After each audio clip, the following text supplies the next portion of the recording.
Welcome to the Adoption Show, where every week we shine a light on the incredible journey of shelter dogs and the heroes helping them find their forever home. Across the country, we meet thousands of dogs waiting for a second chance. Here, we meet the dedicated individuals and organizations making that possible. Join us as we explore heartwarming stories of hope, resilience, and the unbreakable bond between humans and their canine companions. This is more than just a show, it's a movement, and together we can make a difference, one adoption at a time. You ready, guys? Let's go!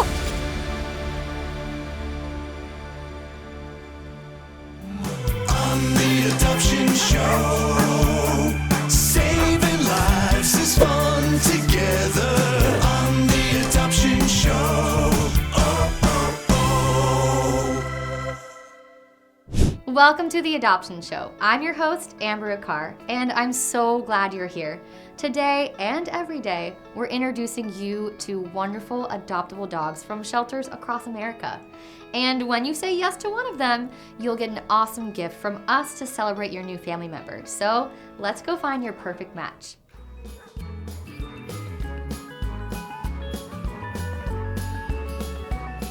Meet Azurite and Calcite, a bonded pair of senior sisters who have been by each other's side through it all. Whether they're exploring together, taking a nap, or just enjoying each other's company, they're happiest when they're together, and we can't imagine it any other way. Azurite is the quieter of the two. She's a gentle, sweet girl who's perfectly content as long as her sister Calcite is nearby. Calcite may be petite, but she's a big personality and an even bigger heart. Meet Cooper, a lovable 2-year-old pup with the perfect mix of playfulness and sweetness. This 73-pound boy is friendly with both people and dogs, and he especially loves to romp and wrestle with his canine pals. He's already mastered his basic commands, and he's a champ at potty training. Around younger kids, he shows his gentle side, greeting them with patience and warmth. Ian has a big personality in his little 15-pound body. He loves playing with toys, he's a master of puzzle toys, and going for walks. This rat terrier / Jack Russell mix is also very affectionate, as he'll hop in your lap as soon as he trusts you. Ian is about 7 years old and has good manners as he goes potty outside and is comfortable in his crate. He takes time to warm up to new people, especially men, but with some treats he'll be your best buddy. Here's Chance. He's got the silkiest coat, the sweetest eyes, and a love of life that's totally contagious. He's playful and fun, loves a game of fetch, a walk around the block, or a ride in the car with the windows cracked just enough to sniff the breeze. And after the fun, he's all about relaxing. Give him a patch of sunshine or a cozy spot inside, and he's good. Chance is ready to be someone's loyal, loving companion. Maybe yours. This sweet, goofy boy is Styx. Happy and energetic, this 4-year-old's favorite things are meeting new people, playing with chew toys, and going for walks. Styx loves attention. Whether it's from familiar faces or meeting new friends, he loves all the pets and scratches he can get.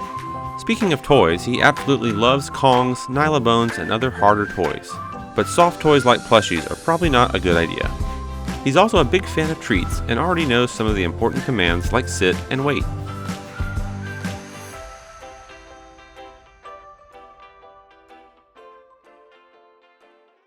Every single dog you just met is up for adoption right now. All you have to do is scan the QR code or go to the shelter's website to learn more.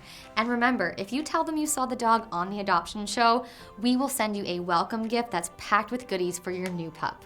From coast to coast, we've met so many amazing people making a difference. This week, we're shining the spotlight on someone whose work is truly saving lives.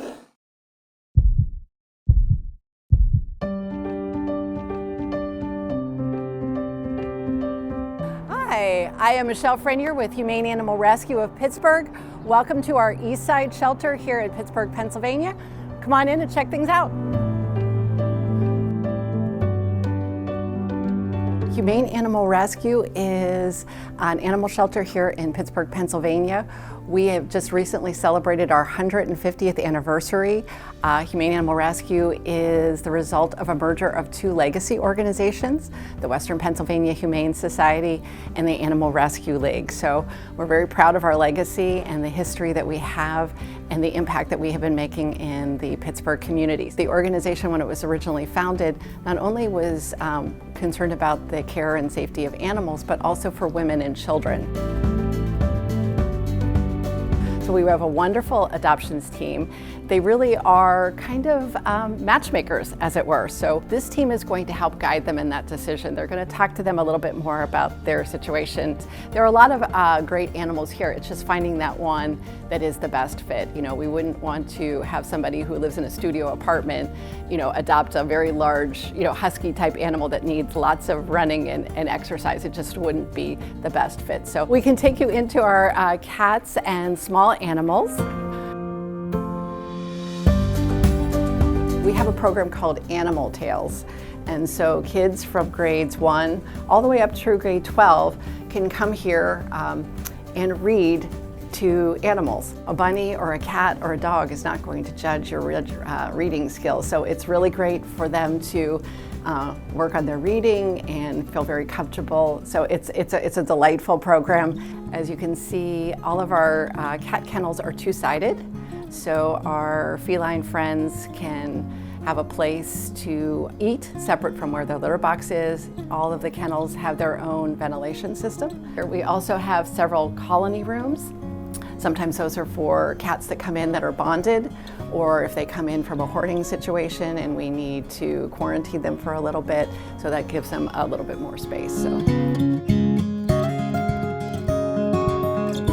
This is our veterinary medical center here at our Eastside shelter. So it is available to the community to bring their pets for non-emergency medical care, preventatives, vaccinations, spay neuters. And folks do not have to have adopted from us to bring their pet here, so any pet is welcome.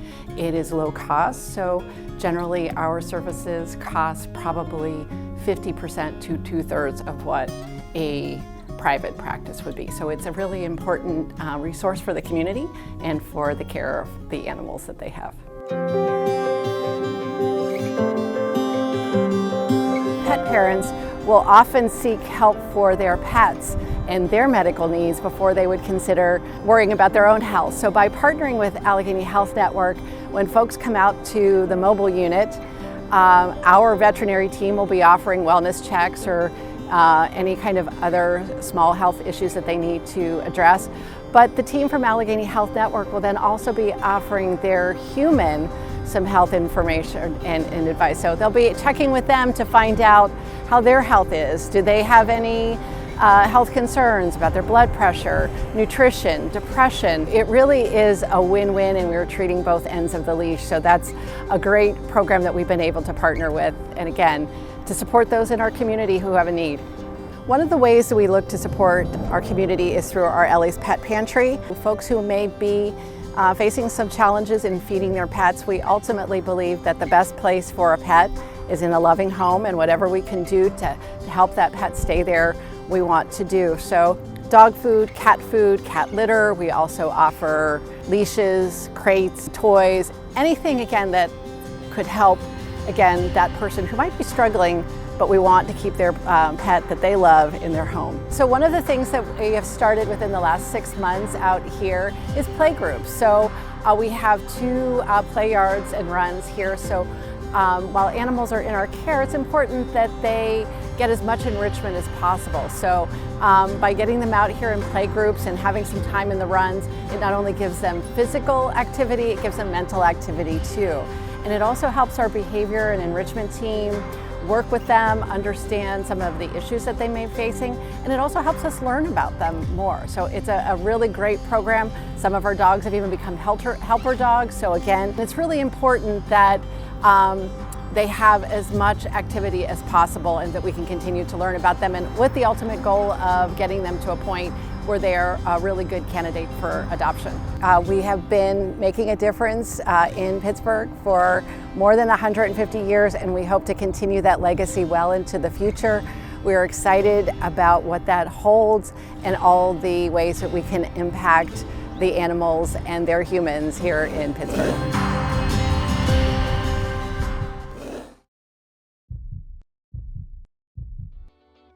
I'm talking with Jess from Love Pup, and you're the marketing director here. There's tons of events you guys do. You guys are really amazing at involving the community in your rescue and helping dogs get adopted. So can you tell me about like one of the things you guys do that's like out there and different that most people aren't doing? Of course, especially, and I know Tara and my teammates have spoken to like the shelter, and that we're technically a smaller shelter. So a big thing that we love to do is involve the community, like you said, make sure that we're bringing people into the fold for events, volunteering, our different programs, etc. But I would say our biggest program and kind of out there thing that we do is our Love Pup Family Fest program. So we essentially, it is like a large scale adoption event, but it's all centered around community and other dog rescues. So we bring in about 20 other dog rescues from Tucson, Phoenix, all over the valley. It's essentially only to get these dogs adopted, but what we do is we bring in large music acts as well. So last year we had Shinedown come perform. It was crazy. We had 8,000 attendees. So this is like a full-on like festival. It's just not just your regular adoption event. Yes. Wow. And our team's small. Like, keep in mind, we're a team of 4 or 5. And then what we do, instead of charging people to come, it's free to the public. All we ask for is a donation for dog rescues. So then at the end of the event, our amazing volunteers from Discover every year, they basically just have huge bins and give each rescue, tons and tons and tons of donations. Wow. So anything from puppy pads, blankets, sanitizing, equipment, etc. Like, we take it, give it to the rescues, get dogs adopted, listen to awesome music. This sounds really fun. It's the best. It's so much work. We're basically in the thick of planning for that right now, but we have amazing partners who come on board for that. McCarthy is one of our title sponsors last year, who came in and sponsored the entire event, and that essentially allows us to create an event where people are coming in, enjoying themselves, but it's all about awareness too. Adopting when you can, opening up your home, even if it's just donating your time as a volunteer, that's so important. So Love Pup Family Fest is a fun way that we, as Love Pup, just get ourselves out there. Okay, so Family Fest sounds super fun. I really want to go. It sounds like it's not just like a good time, but it's also raising awareness, like you said, and funds that are so necessary for rescue dogs. But do you guys do any other events? Because I know you have so many cool things going on here. We do, and Family Fest too, I should have mentioned, we do one in Colorado Springs, Tucson, McAllen, Texas, so we're really trying to expand that program to other cities and states. But as far as Phoenix goes, one of our favorite events, and if Blake was here, she'd light up talking about it, is Dog Mom's Day. So we put on a very upscale, high-end treats and tails event every year for dog moms around the valley. And it's definitely, an event where it generates funds for us, and that's great, but it's mostly about just getting women together. They bring their dogs, oftentimes they bring their kiddos, and it's just celebrating Mom's Day a day early with their pups. Music and really high-end, tea and treats, and then just really fun vendors from around the valley too. So that's a really fun event. And then more so for the dudes listening in, we do Cars and Canines every October. So we partner with D-Pet Hotels, and they essentially host up in North Scottsdale an event where we have very high-end luxury auto cars come in, and they're parked, and you can check out Hummers and McLarens. But then also adopt a dog. We have about 10, I would say 15 rescues that come in for that event as well. And that's very family friendly. We've got food and drinks out there too, and awesome vendors. So I'm coming. We try to, galas are a great way to, raise money, but we really try to be different and go against the grain a little bit and do things that, maybe families would really be interested in, and just different members around the community and valley. So we love our event. You guys have another thing that sounds really neat. It's called Hip to Chip. Yes. Okay, because it sounds hip, it sounds cool, but can you tell me more about that? It is very hip to microchip your dog, so I'll put that out there. But we essentially work with Maricopa County, and we microchip every single dog that comes out of county. And this is a program that is very well funded and supported by one of our longtime partners, Lerner and Rowe Gives Back. And essentially we microchip every dog that comes out of county. Last year it was around 10,384 pups. That got microchipped. And that's still just a drop in the bucket, but anything helps. And we're actually partnering with Maricopa County this year, and Lulu's Fund, one of our another amazing partners, for a Care on the Go event in November, where essentially 1,300 dogs will get vaccinated on the go out at State Farm Stadium, and people will essentially just book a reservation, come get their dogs vaccinated, get certificates for spay neuter. So a lot of what we do is like just good practices to make sure your pups can get returned back to you, can get vaccinated, they're healthy. So yeah, Blake's heart is so big, and this is just another thing we're doing this year to, for prevention purposes. But yeah, those are some of our favorites. Oh my gosh, you guys are doing so much. I know. It's crazy.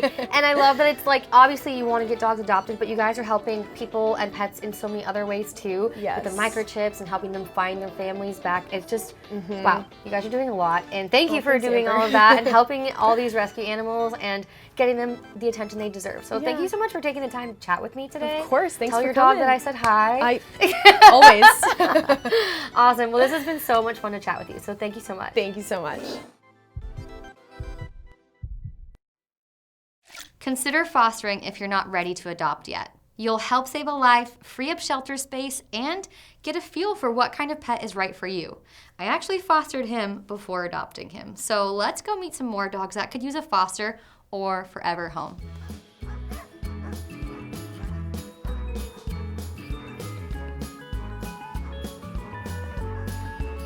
This is Caesar. He's our staff pick of a month. He came from Vermilion Parish shelter. He's been there about a year.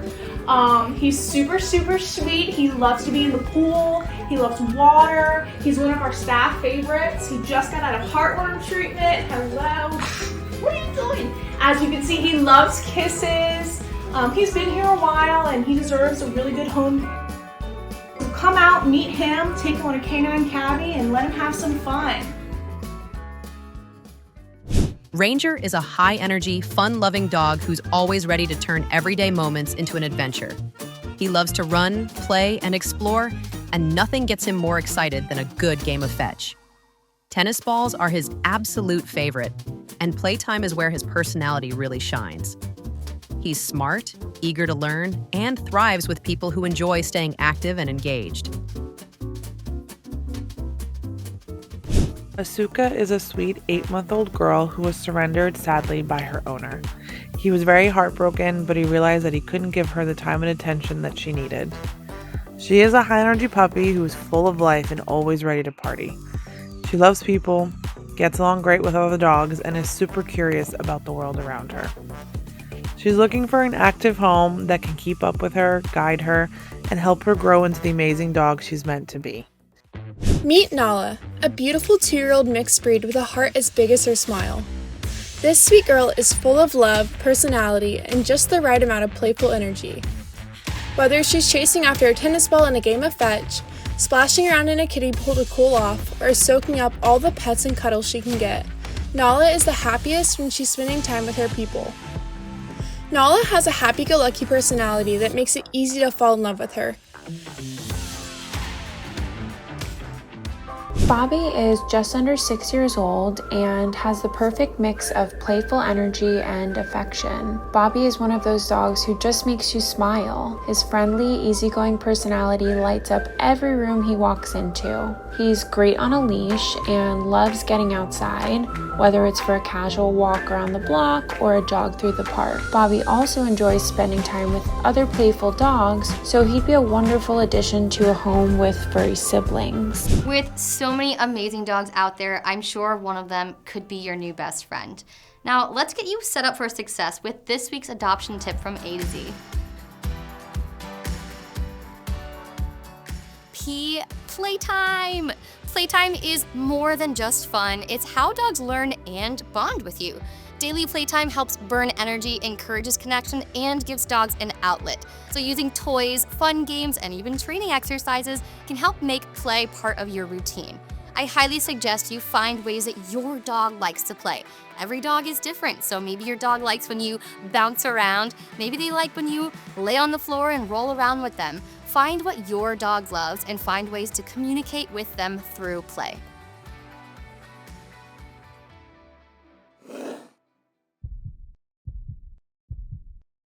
Hey everybody, I'm Dr. Tiffany Tupler, a veterinarian at Chewy Health, and I'm excited to share this awesome tip with you. So let's talk about my favorite topic, which is going to be enrichment. It's really important that you include a wide range of what we call physical and mental enrichment. So, as veterinarians, when we talk about that, what we're actually referring to is this. If you're a pet parent who's like, I run my dog every day, that's all I need to do. But think about this. Do you also weight train? Do you also do things that help build other parts of your body physically? And start thinking about that for your dog. Dogs love to sniff. So when we talk about physical enrichment, think about walking, running, what I like to call sniff walks, because that builds not just a physical mentality, but also a mental enrichment as well. Maybe you have a hound or a dog that likes to dig.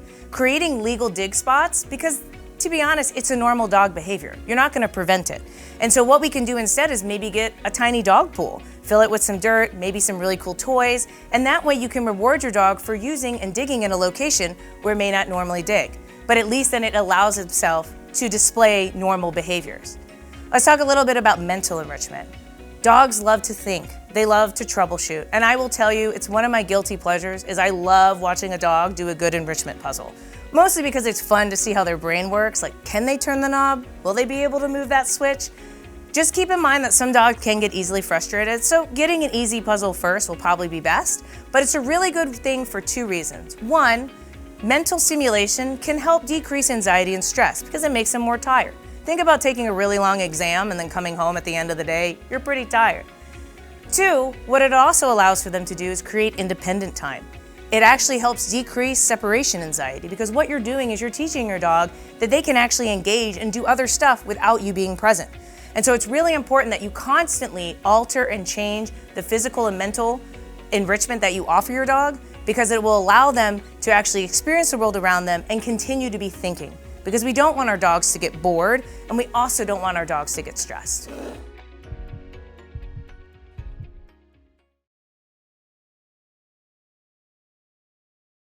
You've got questions, we've got answers. Welcome to Adoption FAQ, where we cover the most common things people want to know before bringing home a rescue dog. All right, Dr. Courtney, how can new pet parents ensure that their pet adjusts well to the new environment they've been brought to? Absolutely, you gotta make that adjustment. And I gotta go back to the 3 S's, Amber. I gotta go back to safety, security, and serenity. If you can make sure they adjust to the new environment by not picking up things that they shouldn't, that's safe. And then they're secure, so creating a kennel or a crating type environment so they have a secure environment. And then of course, serenity. Creating things where they can enjoy themselves, whether they be interactive treats or yoga mats or areas where they can relax, that's key. So I would say focus on safety, focus on security, and of course, serenity goes a long way. That's great. Bringing a new dog home is one of the most exciting moments of your life, but it can also feel overwhelming. I'm Dr. Ross Henderson, and here's what every new pet parent should know to help their dog feel safe, healthy, and truly at home. Accidents are part of learning. House training accidents are normal during transitions. Stay calm, clean it up, and stick to your routine. Dogs don't learn from punishment. They learn from consistency. Every accident is information, not failure. These dogs are more than just cute, they are ready for a second chance. Visit the shelter's website or scan the code to adopt one, and we'll send you a special thank you gift for starting your journey. Thanks for caring, thanks for watching, and we will see you next week on The Adoption Show. That's right.